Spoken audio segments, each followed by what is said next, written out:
Uya nyonso kombo na Yesu eleki nyonso. Alléluia. Mpona Yesu eleki nyonso. Kombo na Yesu eleki nyonso. Kombo na nguya nyonso. Alléluia. Très bien, je crois que l'émission commence déjà. Nous sommes en train de commencer justement dans le livre de Jean chapitre 10. Dans les versets premiers, nous allons courir jusqu'au verset 21. Jean chapitre 10, verset 1er jusqu'au verset 21. Évidemment, le texte est intitulé « Le bon berger ». La Bible est en train de... Jésus était en train de se défendre pour démontrer aux gens son ministère, comment il était le bon berger. Évidemment, dans la vie ministérielle, ça se passe comme ça. Dans la vie ministérielle, il faudrait que la personne puisse être convaincante devant les adeptes.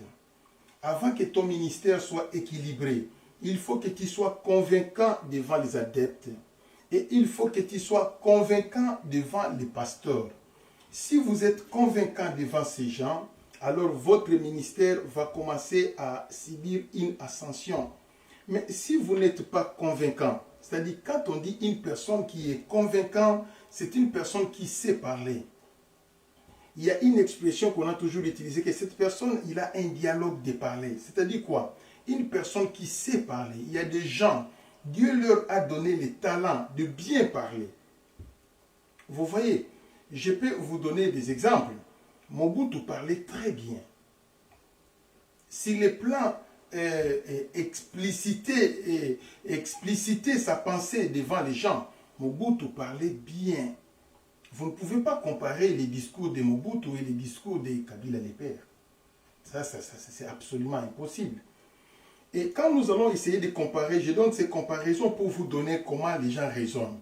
Vous ne pouvez pas comparer quand même les discours de Tshisekedi et de Kabila, les fils. C'est impossible.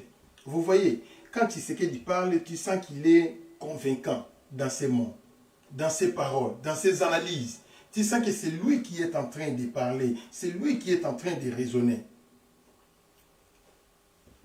C'est de cette manière-là que ça se passe. Et maintenant, quand nous allons finir, nous allons faire une autre analyse. Regardez comment Lumumba était éloquent. Comment lui parler. Donc, tu sens que c'est une personne qui avait une certaine coefficience. Les coefficients intellectuels étaient là. Il sait parler devant les gens. Est-ce que je peux retourner encore dans l'actualité pour que vous puissiez comprendre? Il y a 1000 politiciens plus 1 au Congo. Mais Kamere sait parler. Vous voyez comment ça se passe? Kamere, c'est une personne qui sait parler. Il sait s'exprimer devant la foule. Ce sont des exemples concrets que je vous donne, qui pouvaient vous aider à comprendre comment ça se passe. Maintenant, les problèmes de Jésus, Jésus devait défendre son ministère devant la foule. C'est lui-même qui expliquait les gens comment lui était le bon berger. C'est lui qui est le bon berger. Et il dit, un bon berger donne sa vie à son troupeau. Et il dit ceci, le berger connaissent la voix, non, les brebis connaissent la voix de leur berger et ils les suivent. Ça, c'est le langage de Jésus-Christ de Nazareth. Il dit que, voilà, il y a plusieurs bergers, il y a plusieurs bergeries, mais mes brebis connaissent ma voix et ils me suivent. Ça, c'est ce que Jésus-Christ avait dit lui-même. Maintenant, quand nous allons commencer à étudier sur les comportements des bergers, pour comprendre le berger spirituel, il faut d'abord comprendre le berger naturel. Vous voyez, quel a été le travail de Baudouin, le travail des bergers naturels dans l'Ancien Testament? Un berger, c'est une personne qui avait deux pouvoirs. Et c'est quoi ça, les deux pouvoirs? C'était les deux bâtons. Un berger avait un bâton et un berger avait une canne en forme de roseau. Vous voyez, une canne était justement petite comme ça, un peu élancée. Ça, c'est une canne que les bergers, tout berger avait une canne et tout berger avait un bâton. Les deux utilisations étaient très différentes. La canne, c'est-à-dire quoi? La canne, dans les langages de la Bible, on appelait cela une houlette. Les bâtons restent bâtons.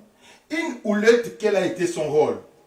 Maintenant, quand vous êtes en train de diriger les troupeaux, s'il y a un qui veut aller à gauche, tu utilises l'houlette pour faire ça et il retourne sur le droit chemin. L'houlette sert à redresser les animaux qui aiment s'égarer à gauche et à droite pour les retourner, pour les encadrer, qu'ils prennent la même direction. Ça, c'est la houlette. Maintenant, les bâtons, il y a des animaux qui sont des récalcitrants. Vous leur montrez cette direction, allons dans cette direction. Lui, il veut partir dans le sens inverse. Alors, de tels animaux, quand vous utilisez la houlette, il ne comprend pas. Vous utilisez la houlette, il ne comprend pas. Utilisez maintenant les bâtons parce que ça va lui faire mal. Il va taper un peu fort avec les bâtons, alors il va retrouver les droits chemins. C'est de cette manière-là que ça se passe. Or, dans l'Ancien Testament, c'était des bergers. Mais dans le Nouveau Testament, nous avons aussi des bergers. Les bergers, maintenant, ce sont les pasteurs, en grosso modo, le ministre de Dieu. Un ministre de Dieu qui se respecte, on ne l'enseigne pas ça. Mais il est né avec ça. Vous voyez comment ça se passe. Mais cependant, un ministre de Dieu doit avoir une houlette ainsi qu'un bâton. Il doit avoir la capacité de punir. Et il ne peut pas punir avec dérogation. Celui-là, c'est mon enfant, il faut délibérer. Celui-là, c'est ma femme, il faut délibérer. Non. Devant l'Éternel, l'infraction, c'est la justice qui compte. Une balance vraie, selon les livres des Proverbes. Vous voyez maintenant comment ça se passe. Mais nous connaissons que les hommes de Dieu d'aujourd'hui, les gens qui se sont rapprochés à eux subissent la dérogation. Pour eux, la sanction n'existe pas. La sanction, c'est pour les gens, les autres personnes de la foule. La famille proche du pasteur, eux ne subissent pas des sanctions. La famille de la femme du pasteur ne subissent pas des sanctions. Seulement les autres. Ça, c'est le gouvernement, ce n'est plus l'Église. À l'Église, c'est la justice. Vous voyez, l'infraction, c'est l'infraction. Si tu commets l'erreur, alors tu seras sanctionné selon les règlements d'ordre intérieur de l'Église. Pas d'exception. C'est comme ça que ça se passe. Donc le pasteur a le droit de sanctionner son épouse s'il a commis une faute qui part en dehors des règlements. Le pasteur a le droit de sanctionner maintenant son enfant, son propre enfant biologique, s'il part en déroute des règlements d'ordre intérieur de l'Église. Mais cette notion, vous ne la trouverez pas dans nos églises. Ça n'existe pas. Vous voyez? Or, nous connaissons que la houlette donne au pasteur le pouvoir, la capacité d'être de bons conseillers. Avec la houlette, ça nous permet de conseiller les gens. Approcher la personne qui a les dangers, la personne qui a des problèmes, donner-lui les conseils, orienter-lui. C'est de cette manière-là que ça se passe. Dans une église, on ne peut pas sanctionner une personne qui a confessé. Quelqu'un qui vient auprès du pasteur pour dire, pasteur, pardonnez-moi parce que j'ai commis tel péché. Le pasteur dit, tu as couché avec tel, alors tu es sanctionné. Non, lui n'est pas venu pour autre chose, il est venu confesser auprès du pasteur. On ne sanctionne pas la personne qui est venue confesser, ça n'existe pas. La personne qui confesse, c'est la personne qui reconnaît son erreur. Une personne qui reconnaît son erreur ne mérite pas la sanction. Ça ne vaut pas la peine de sanctionner. Vous voyez comment ça se passe? Oui, il pouvait toujours être sanctionné, mais pas tout à fait parce qu'il reconnaît déjà son erreur. Mais il y a beaucoup de pasteurs qui commettent des erreurs. Une personne qui vient dire que pasteur, je demande pardon parce que j'avais volé l'argent de l'offrande. Et vous allez trouver les pasteurs devant les podiums en train de prêcher ça et ils programment les sanctions au prêchoir. Mais non, vous ne l'avez pas saisi en flagrance. Non, mais il est venu confesser parce qu'il y a eu la culpabilité qui était née en lui. Il veut se repentir. Comment vous sanctionnez une personne qui vient à la repentance? Ça n'existe pas. Maintenant, d'où vient cette notion, cette sagesse? C'est à partir de la houlette. Quand on parlera de la houlette incarne la sagesse ministérielle. C'est comme ça que ça se passe. Avec la houlette, on n'est pas des pasteurs, mais on est des papas. Vous voyez comment ça se passe? À l'église catholique, il y a des gens qu'on appelait des pères. Nous, on connaissait qu'il y avait une différence entre père et quoi encore? J'ai oublié encore. Père et quoi encore? J'ai oublié. Il y avait des pères à l'église catholique.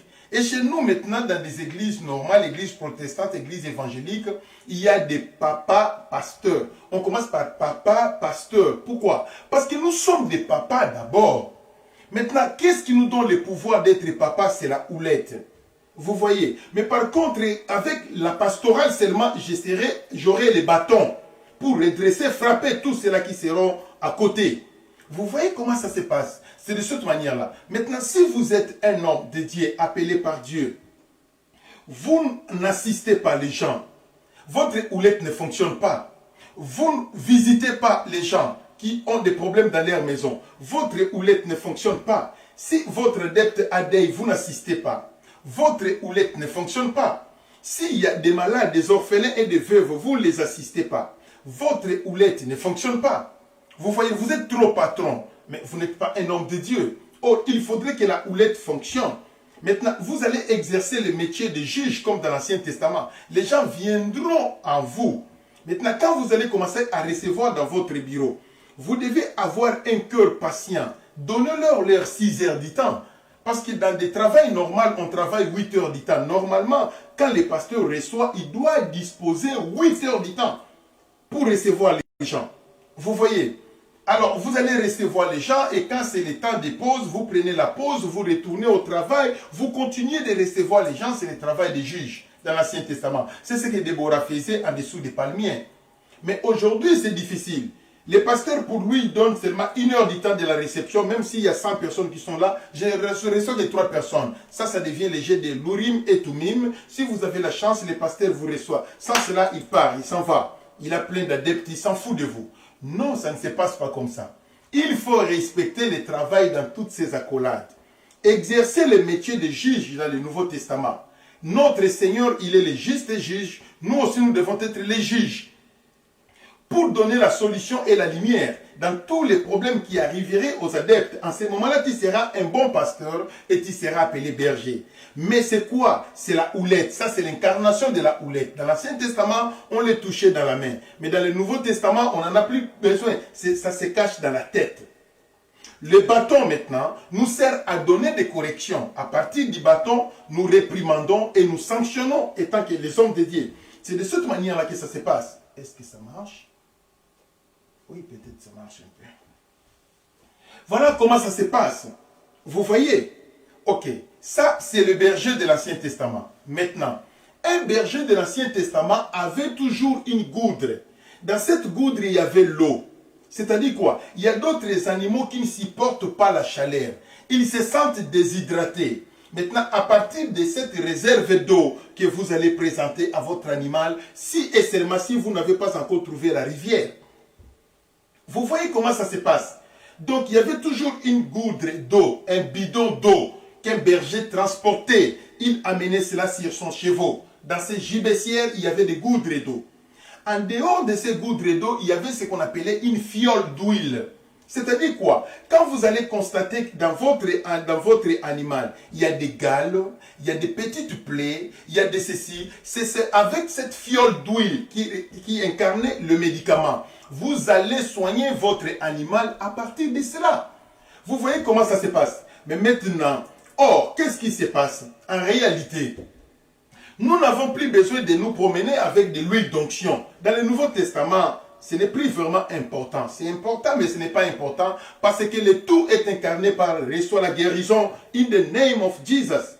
Quand un homme de Dieu est en train de faire ça, vous devez savoir qu'il est en train de disposer, de dégager, d'asperger l'huile au milieu des adeptes qui sont malades pour leur guérison. Ouvrez vos esprits et comprenez. Voici l'incarnation de ce qu'on appelle les exercices du ministère pastoral. Comment ça incarne dans le Nouveau Testament. La bergerie de l'Ancien Testament, comment ça s'explique dans le Nouveau Testament. C'est de cette manière-là que je suis en train de vous expliquer clairement. Donc un pasteur qui n'a pas maintenant une fiole d'huile, c'est difficile. Comment vous allez encadrer les gens sans avoir les médicaments? C'est impossible parce qu'ils tomberont malades. Un berger doit toujours avoir les médicaments avec lui. C'est pourquoi les fioles d'huile étaient toujours là. Vous voyez comment ça se passe. Donc si Dieu te donne la responsabilité d'être gouverneur d'un peuple, sache-le qu'il t'a donné le potentiel de pourvoir aux besoins spirituels de ce peuple. Si quelqu'un a un problème possessif, tu dois dire, de moi je sors. Mais un pasteur ne peut pas dire que moi je ne prie pas pour les gens, je n'impose pas les mains, je ne veux pas être en contact avec les démons parce qu'il y a trop de retours. Non, il faut risquer. Ça c'est le risque du travail. Vous voyez, quand les militaires vont à la guerre, ils savent que je peux recevoir un coup de balle venant de mon ami par erreur. Soit c'est l'ennemi qui va me tuer. Un militaire, quand il part en guerre, il connaît. Soit je vais retourner indemne dans ma maison, soit je ne vais pas retourner, je vais mourir. I apologize. Sorry. Something is wrong.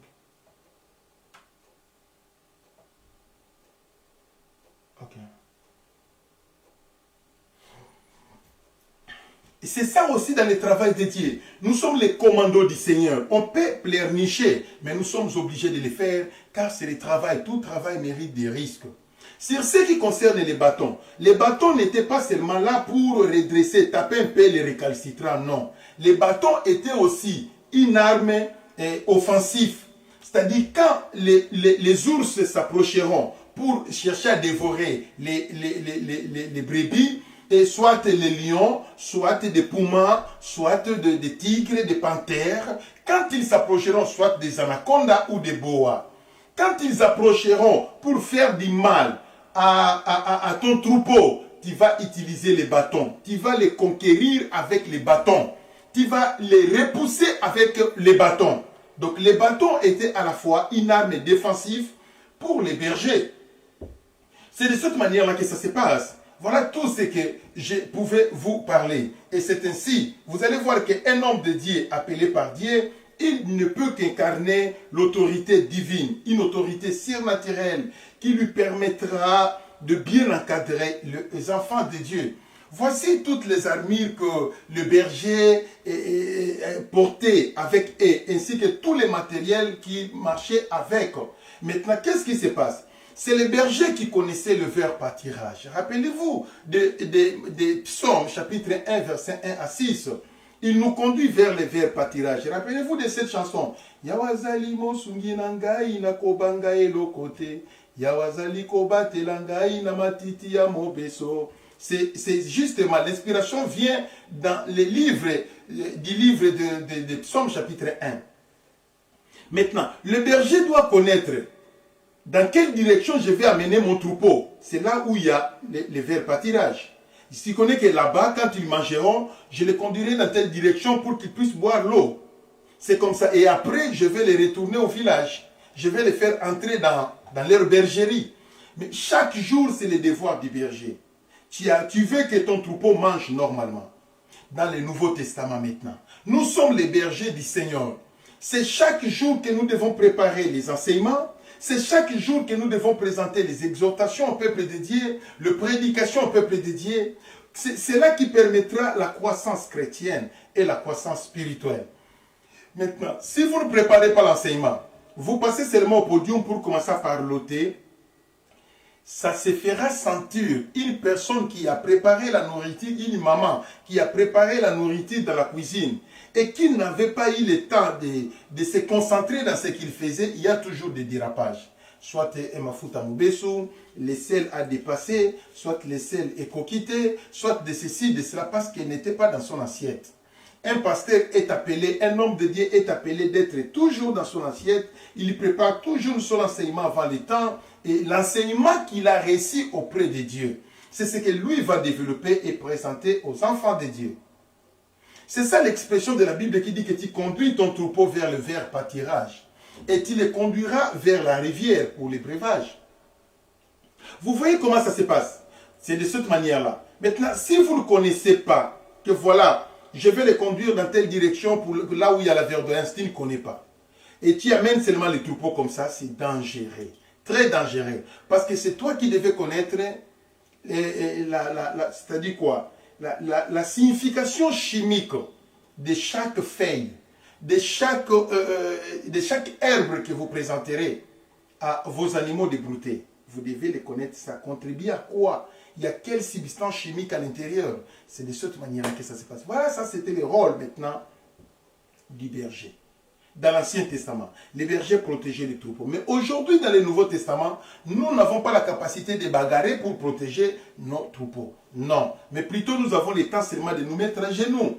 On soulève les mains en l'air. Vous présentez maintenant les souffrances, les difficultés, les problèmes de vos adeptes à l'Éternel à travers des jeûnes et prières. Un pasteur qui ne gêne pas, ça n'existe pas dans les ministères. Un pasteur qui ne prend pas le temps pour présenter les fardeaux de son peuple à l'Éternel, sachez que c'est un faux pasteur. C'est comme ça que ça se passe. Notre travail, ce n'est pas seulement de quémander les offrandes. Non, mais notre travail, plutôt, c'est de présenter les fardeaux des adeptes comme une offrande agréable à l'Éternel, à travers nos prières de l'intercession. C'est de cette manière-là que ça se passe. La prière ne consiste pas seulement à la personne qui paye la dîme chaque jour. Non. La prière ne consiste pas seulement par rapport à la personne qui est le partenaire du pasteur. Non. Mais il faut soutenir tous ceux-là qui ont les difficultés. Il faut présenter leur fardeau à l'Éternel. Que Dieu ait pitié. Que Dieu ait compassion de ces gens-là. Ça, c'est le travail du pasteur. C'est lui qui sait comment faire la prière de supplication, la prière des rachats, la prière d'autorité, l'acte d'autorité, la demande, la prière de la bénédiction, ainsi de suite. Voici tout ce que je peux vous parler. Un adepte peut commencer à dire, oui, le bonheur et la grâce m'accompagneront tous les jours de ma vie et j'habiterai dans la maison de l'Éternel jusqu'à ce que je vienne. Cette prière sera nulle et sans effet. Tu peux répéter ça chaque jour, ça n'a pas d'effet. Mais si un pasteur te dit, je te bénis au nom de Jésus, que le bonheur et la grâce de l'Éternel t'accompagnent au nom de Jésus, c'est sur les champs. Ça s'accomplit. Parce que c'est la bouche autorisée qui a dit. La Bible dit, l'Éternel accomplit toute parole qui sort dans la bouche de son serviteur. C'est de cette manière-là que ça se passe. Il est très important de consulter son pasteur. Oui, on ne visite pas un homme de Dieu à mes brebis. Ça, c'est une chose qui est vraie. Mais tu peux avoir ça. Mais pasteur, je suis venu pour que tu me bénisses. Et tu vas faire un geste positif pour que ton pasteur te bénisse. Les églises des cieux s'ouvriront.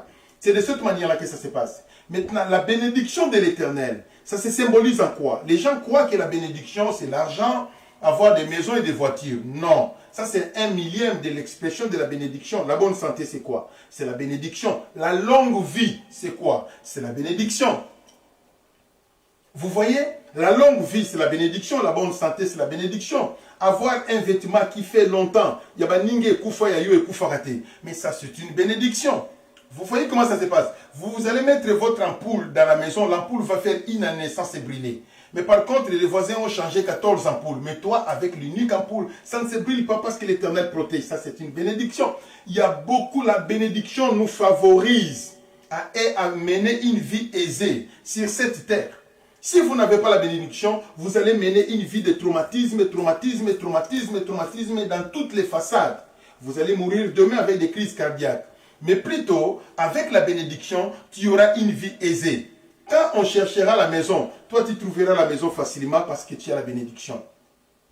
Quand les gens chercheront, je vais voyager, je cherche les visas. Toi tu auras les visas facilement parce que tu as la bénédiction. Et voilà, je vais acheter une parcelle. Toi tu trouveras une parcelle moins chère parce que tu as la bénédiction. Donc toujours, c'est la bénédiction de l'Éternel qui enrichit. C'est la bénédiction de l'Éternel qui rend une personne, qui produit la paix dans le cœur d'une personne. C'est la bénédiction de l'Éternel qui rend une personne noble. C'est la bénédiction de l'Éternel qui rassure l'homme sur cette terre. C'est de cette manière-là que ça se passe. Voilà grosso modo de tout ce que je pouvais vous parler. Maintenant, Jésus-Christ, il voulait démontrer les gens. Et il était en train de démontrer les gens que c'est moi qui suis le bon berger. Si vous voulez être dans la protection, venez à moi, vous tous qui êtes fatigués, chargés, et je vous donnerai du repos. Mais plutôt, ne faut pas vouloir être des chèvres de Messier Séguin qui va sautiller la clôture pour aller chercher des broutées la nuit. Et là-bas, il y a un animal féroce qui risquera de tuer. C'est le diable.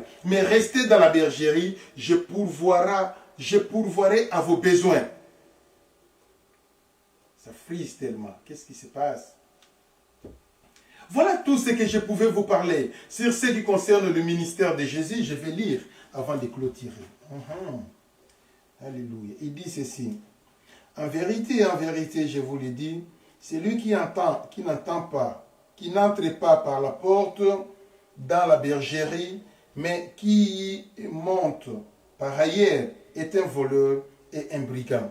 Mais celui qui entre par la porte est les bergers des brebis. Les portiers lui ouvrent, et les portiers lui ouvrent, et les brebis entendent sa voix. Il appelle par leur nom, il les appelle par leur nom. Ok, il appelle par leur nom les brebis qui lui appartiennent, et il les conduit dehors. Lorsqu'il a fait sortir toutes ses propos, lorsqu'il a fait sortir tous ses propos, brebis, il marche devant elle, et les brebis les suivent parce qu'elles connaissent sa voix. Dans le verset 6, elles ne suivront point un étranger, mais elles suivront... Oh, sorry, qu'est-ce qui se passe?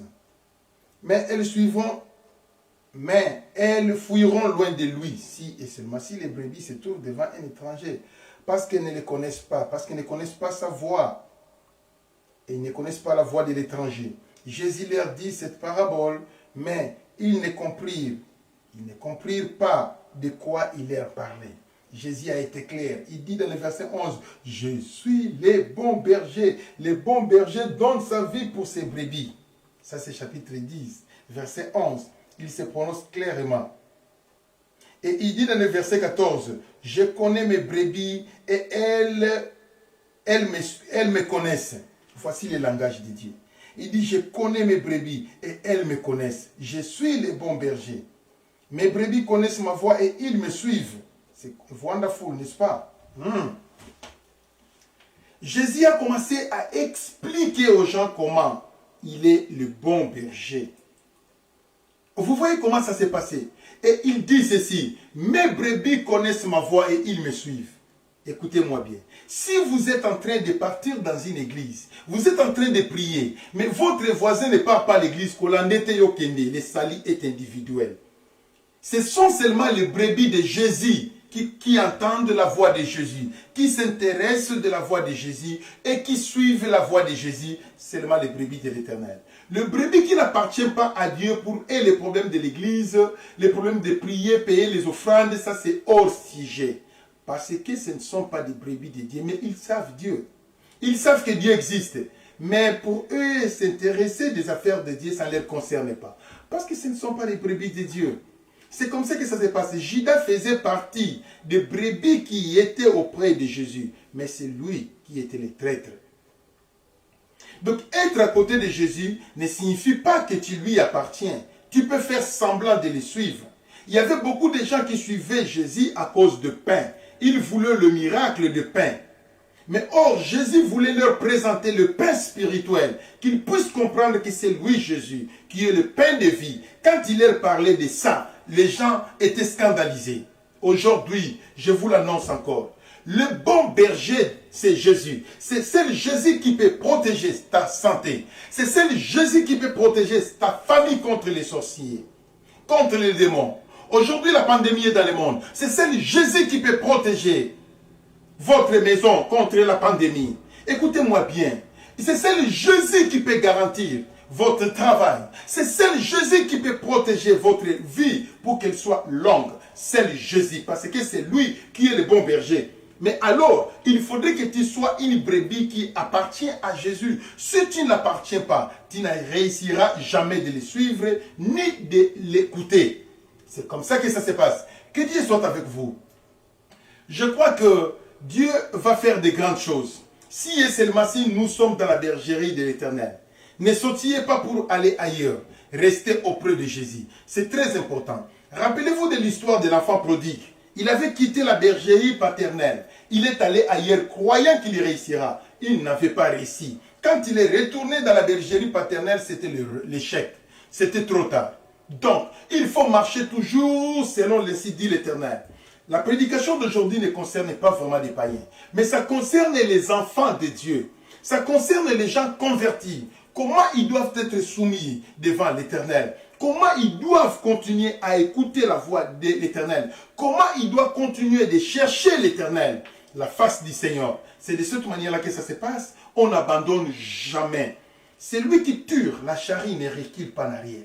C'est comme ça. Un lâche ne gagne jamais. Et un gagnant ne lâche jamais. C'est de cette manière-là. C'est pourquoi la Bible dit, c'est lui qui persévérera jusqu'à la fin. C'est celui qui sera sauvé. Mes très chers enfants de Dieu, tout ce que nous sommes en train de vous prêcher, la conclusion c'est une seule chose. Répentez-vous et convertissez-vous. Jésus vient bientôt. Jésus revient bientôt. Les signes du temps de la fin sont déjà là. Écoutez le discours de Macron. C'est un discours qui se rapporte à ce qui est écrit dans le livre d'Apocalypse. Ça, c'est le commencement. Mais un jour, ça sera l'ONU qui parlera. Ça sera le secrétaire d'État de l'ONU qui parlera. C'est une institution qui sera vulgarisée dans le monde entier. Un jour, ça sera le président des États-Unis qui parlera. En combinaison avec le président de la Russie, ils prendront la même décision, ils vont imposer. Et le monde se soumettra. Le monde se soumettra. C'est comme ça que ça se passe. Et ça sera l'arrivée de 666. Aujourd'hui, si vous voulez protéger votre vie, venez en Jésus. C'est lui qui est le bon berger. C'est lui qui est le gardien de vos âmes. C'est celle Jésus qui peut combattre pour toi. C'est celle Jésus qui peut te protéger du danger. Sans Jésus, il n'y a pas de vie. Voici tout ce que je peux vous parler. Je suis arrivé à la fin pour aujourd'hui. Que l'Éternel soit avec vous. Soyez dans la joie si vous êtes dans la bergerie de l'Éternel. N'ayez pas peur de l'ennemi, car c'est Christ qui protège. Fermez les yeux, je vais prier. Éternel, merci pour ces moments. Bénis ton peuple. Bénis tous les auditeurs, Seigneur. Je veux que tu les protèges dans le sang de Jésus. Que le sang de Jésus couvre la maison de chacun de ton enfant. Éternel, que le sang de Jésus couvre l'âme de chacun, l'esprit de chacun et le corps de chacun. Rien qu'avec le sang de Jésus, je connais que le diable est en déroute, les sorciers sont en déroute, parce qu'il est écrit, ils l'ont vaincu à cause du sang de l'agneau. Que le sang de Jésus soit le drapeau qui va commencer à mouver dans la vie de chacun, et l'ennemi ne s'approchera pas, car ce sont des territoires prohibés pour les étrangers. Éternel Dieu de gloire, je veux que tu gardes ton peuple, je veux que tu écoutes leurs prières, je veux que tu pourvoies leurs besoins, que ton nom soit sanctifié dans leur vie à jamais. Seigneur, par le nom puissant de Jésus, qui est notre seul Seigneur et Sauveur. À toi c'est l'adoration, l'honneur, la puissance et la gloire à jamais. In the name of Jesus. Amen. Je vous aime beaucoup. Merci. À nous revoir.